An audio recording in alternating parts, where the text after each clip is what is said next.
Welcome to Rubab Portal. Let's explore the inspiration, our great Sahaba Radhiyallahu Ta'ala Anhum. A'udhu billahi minash shaitanir rajim. Bismillahir Rahmanir Rahim. Rabbi shrah li sadri wa yassir li amri wahlul 'uqdatam min lisani yafqahu qawli. Rabbi zidni ilma. آج کی ہماری وہ مبارک ہستی جن کے بارے میں ہم بات کریں گے وہ حضور پاک صلی اللہ علیہ وآلہ وسلم کی زوجہ محترمہ اور امہات المومنین حضرت ام سلمہ رضی اللہ تعالیٰ عنہ ہیں۔ مکہ مکرمہ میں قریش خاندان سب سے زیادہ معروف اور مشہور خاندان تھا۔ یہ سیدنا حضرت ابراہیم علیہ السلام کی اولاد میں سے تھا جو بہت ہی اثر و رسوخ والا تھا۔ سیدنا خالد بن ولید رضی اللہ تعالیٰ عنہ کا تعلق بھی اسی خاندان سے تھا۔ ابو جہل بھی اسی خاندان سے تعلق رکھتا تھا۔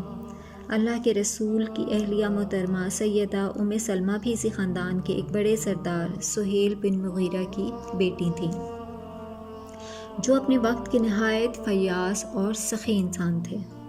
ان کی فیاضی کا اندازہ اس بات سے لگائیں کہ سفر میں جاتے تو پورے قافلے کے اخراجات خود برداشت کرتے۔ باپ کی یہ صفات سیدہ ام سلمہ میں بھی بدرجہ عطا موجود تھیں۔ اسلام کی خاطر سید ام سلمہ نے بے حد قربانیاں دیں۔ ان میں سے 2 کا ذکر میں آپ سے کیے دیتی ہوں۔ ام سلمہ کی پہلی شادی سیدنا ابو سلمہ رضی اللہ تعالیٰ عنہ سے ہوئی تھی جو قریش کے قبیلے عبد الاسد سے تعلق رکھتے تھے۔ ابو سلمہ اللہ کے رسول صلی اللہ علیہ وآلہ وسلم کے رشتے میں رضائی بھائی بھی لگتے تھے۔ اس مبارک جوڑے نے حبشہ اور مدینہ طیبہ کی طرف 2 ہجرتیں کی تھیں۔ ام سلمہ کی گود میں اس وقت ان کا چھوٹا بیٹا سلمہ بھی تھا۔ جب یہ لوگ مدینہ طیبہ ہجرت کے ارادے سے روانہ ہونے لگے تو ابو سلمہ نے اپنے اونٹ کو تیار کیا، ام سلمہ کو اس پر سوار کیا، بیٹے کو بھی، اور سفر پر روانہ ہو گئے۔ مکہ سے جب باہر نکلے تو بنو مخزوم کے کچھ لوگ آڑے آ گئے۔ انہوں نے ابو سلمہ سے کہا، تم جاتے ہو تو اکیلے جاؤ، ہماری بیٹی کو کیوں ساتھ لے کر جاتے ہو؟ یہ کہا اور سیدہ ام سلمہ کو زبردستی اپنے ساتھ لے گئے۔ ادھر ابو سلمہ کے خاندان والوں کو جب علم ہوا تو وہ سیدہ ام سلمہ کے پاس پہنچ گئے اور کہنے لگے کہ بیٹا سلمہ ہمارے حوالے کر دو، مطلب باپ کے خاندان کے حوالے، ہم اسے تمہارے پاس نہیں رہنے دیں گے۔ چنانچہ وہ ننھے سلمہ کو اس کی والدہ سے چھین کر اپنے ساتھ لے گئے۔ 3 افراد پر مشتمل یہ چھوٹا سا گھرانہ اب 3 حصوں میں تقسیم ہو چکا تھا۔ ننھا سلمہ عبد الاسد کے پاس تھا، مطلب باپ کے خاندان کے پاس تھا۔ ام سلمہ اپنے میکے میں تھیں جو زبردستی قید کر لی گئی تھیں، اور ادھر ابو سلمہ تنہا رہ گئے تھے۔ وہ اکیلے ہی مدینہ طیبہ کی طرف روانہ ہو گئے۔ تینوں اپنی اپنی جگہ پریشان تھے، مگر اسلام کی خاطر بڑی قربانیاں دینی پڑتی ہیں۔ اب ماں کو کیسے صبر آتا؟ مکہ سے باہر ایک ٹیلہ تھا۔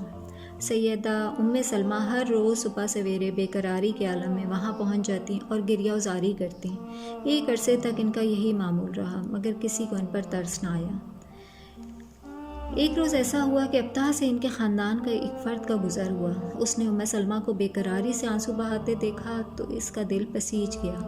وہ انتہائی پریشان حالت میں گھر آیا اور اپنے خاندان والوں سے کہا، اس بے بس اور ناتواں عورت پر رحم کیوں نہیں کرتے ہو تم لوگ؟ اسے اس کے خاوند کے پاس کیوں نہیں جانے دیتے؟ تم لوگوں نے ناحق اس کے خاوند اور بیٹے کے درمیان جدائی ڈال رکھی ہے۔ خاندان والوں نے یہ بات سنی تو انہوں نے ان کے بیٹے سلمہ کو ام سلمہ کے حوالے کر دیا۔ اللہ تعالیٰ کو رحم آ گیا۔ ام سلمہ نے بیٹے کو گود میں اٹھایا اور اونٹ پر سوار ہوئیں اور بیچاری اکیلی ہی مدینہ کی طرف روانہ ہو گئیں۔ قریش میں اخلاق اور اعلیٰ روایات کی پاسداری ابھی بھی باقی تھی۔ سیدہ خود فرماتی ہیں کہ میں جب مکہ کے باہر ایک مقام پر پہنچی تو عثمان بن طلحہ نے مجھے دیکھ لیا۔ اس نے پوچھا، اے ابو امیہ کی بیٹی کدھر کا رخ ہے؟ میں نے کہا، اپنے خاوند سے ملنے کے لیے مدینہ جا رہی ہوں بیٹے کو لے کر۔ عثمان نے پھر پوچھا، تمہارے ساتھ کون ہے؟ جواب دیا، رب کے سوا کوئی نہیں ہے، میں اکیلی ذات ہوں۔ اس نے کہا، ایسا نہیں ہو سکتا کہ تم اکیلی اتنا لمبا سفر کرو، چلو میں تمہارے ساتھ چلتا ہوں۔ یہ کہہ کر وہ بندہ آگے بڑھا، اونٹ کی مہار پکڑی اور مدینہ کی طرف روانہ ہو گیا۔ سیدہ ام سلمہ فرماتی ہیں کہ میں نے عثمان بن طلحہ سے زیادہ شریف النفس کسی کو نہیں دیکھا، وہ شرافت کا پیکر تھے۔ راستے میں جب بھی ہمیں ٹھہرنا ہوتا عثمان اونٹ کو بٹھا کر کسی درخت کے نیچے چلا جاتا اور میں اونٹ سے اتر پڑتی۔ روانگی کے وقت وہ کجاوا اونٹ پر رکھ کر کئی قدم پیچھے ہٹ جاتا اور میں اونٹ پر سوار ہو جاتی۔ اس طرح ہم منزلیں طے کرتے کرتے مدینہ کے قریب پہنچ گئے۔ جب قبا کی آبادی پر نظر پڑی تو عثمان کہنے لگے، اے بنت ابو امیہ، وہ رہی بستی جہاں تمہارا خاوند مقیم ہے، جاؤ اس کے پاس چلی جاؤ، اور خود مکہ واپس چل دیے۔ آپ نے یقیناً اسلام کے لیے ام سلمہ کی اس عظیم قربانی کو محسوس کیا ہوگا۔ یہ خاندان اب مدینہ میں مقیم ہو گیا۔ غزوہ احد میں ابو سلمہ رضی اللہ تعالیٰ عنہ شدید زخمی ہو گئے۔ زخم اتنے گہرے اور شدید تھے کہ وہ ان سے جابر نہ ہو سکے اور 4 ہجری میں زخموں کی تاب نہ لاتے ہوئے اپنے خالق حقیقی سے جا ملے اور شہادت کا رتبہ پایا۔ جب سیدہ کی عدت گزر گئی تو اللہ کے رسول صلی اللہ علیہ وآلہ وسلم نے ان کو نکاح کا پیغام بھیجا۔ یہ بہت بڑا اعزاز تھا۔ اللہ کے رسول کے ساتھ شادی کے بعد انہیں مومنوں کی ماں بننے کا شرف حاصل ہوا۔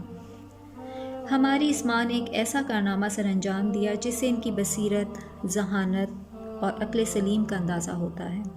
اب سنیے، صلح حدیبیہ کا واقعہ سن 6 ہجری میں پیش آیا۔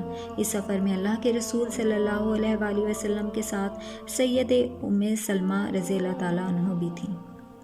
جب صلح کی شرائط طے ہو گئیں اور دونوں فریقوں نے اس پر دستخط کر دیے تو اللہ کے رسول نے صحابہ کرام کو حکم دیا کہ اٹھو، اپنے اپنے جانور قربان کر دو اور سر بھی منوا لو، پھر ہم واپس مدینہ چلیں گے۔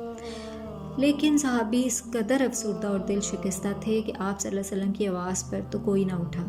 اس کی وجہ یہ تھی کہ معاہدے کی تمام شرائط بظاہر مسلمانوں کے خلاف تھیں اور وہ اس صورتحال سے بے حد مغموم تھے۔ جب اللہ کے رسول نے دیکھا کہ کوئی بھی ان کے حکم کی تعمیل نہیں کر رہا تو آپ سیدہ ام سلمہ کے خیمے میں تشریف لے گئے، اپنی بیوی سے ان لوگوں کی خاموشی کی شکایت کی۔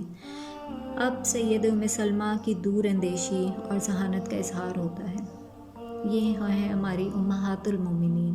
انہوں نے عرض کی، اے اللہ کے نبی، کسی سے کچھ کہنے کی ضرورت نہیں، بس یہ کیجئے کہ آپ خود باہر نکل کر اپنا جانور ذبح کر دیجئے، حجام کو بلوائیے اور سر منڈوا لیجئے۔ یہ مشورہ بڑا ہی مناسب اور پر وقت تھا، چنانچہ اللہ کے رسول ان کے خیمے سے باہر نکلے اور کسی سے کچھ کہے بغیر ہی کام کیا، یعنی اپنا ہدی کا جانور ذبح کیا اور حجام کو بلوا کر سر منڈوا لیا۔ اب ادھر صحابہ کرام کو دیکھیں۔ ادھر صحابہ کرام نے جو شرائط صلح سے افسردہ اور دل شکستہ اور غم سے نڈھال پڑے ہوئے تھے، اللہ کے رسول صلی اللہ علیہ وآلہ وسلم کو جانور ذبح کرتے دیکھا تو گویا جیسے ہوش میں آ گئے۔ اب وہ اپنے جانوروں کی طرف دوڑ پڑے اور اپنے اپنے جانور ذبح کرنے لگے۔ اس کے بعد باہم ایک دوسرے کے سر موڑنے شروع کر دیے۔ ان کی کیفیت یہ تھی کہ ایسے معلوم ہوتا تھا جیسے فرط غم کے سبب وہ ایک دوسرے کو مار دیں گے، مگر انہوں نے رسول اللہ صلی اللہ علیہ وآلہ وسلم کی سنت کی اتباع کی۔ مگر یہ سیدہ ام سلمہ کی دانش مندانہ رائے اور حسن تدبیر نے امت کو ایک بڑے فتنے سے بچا لیا۔ یہ سیدہ ام سلمہ کا امت محمدیہ پر بہت بڑا احسان ہے۔ آپ یقیناً بڑی ہی دانشور خاتون تھیں۔ آپ کے بروقت مشورے سے امت کو بہت فائدہ پہنچا اور امت ایک بہت بڑی پریشانی سے نجات پا گئی۔ آپ پوری امت مسلمہ کی طرف سے شکریہ کی مستحق ہیں۔ یقیناً آپ کا یہ کارنامہ قیامت تک مسلم خواتین اور ہم جیسی خواتین کے لیے مشعل راہ بنا رہے گا۔ یہ سبق ہم خواتین کے لیے بھی ہے کہ جو جذباتی نہ ہوں اور ہر فیصلہ اور مشورہ بہت سوچ سمجھ کے ساتھ دیا کریں، ہمیشہ صبر اور برداشت کا دامن ہاتھ میں تھامے رکھیں اور اپنے شوہروں کی مخلص بنی رہیں۔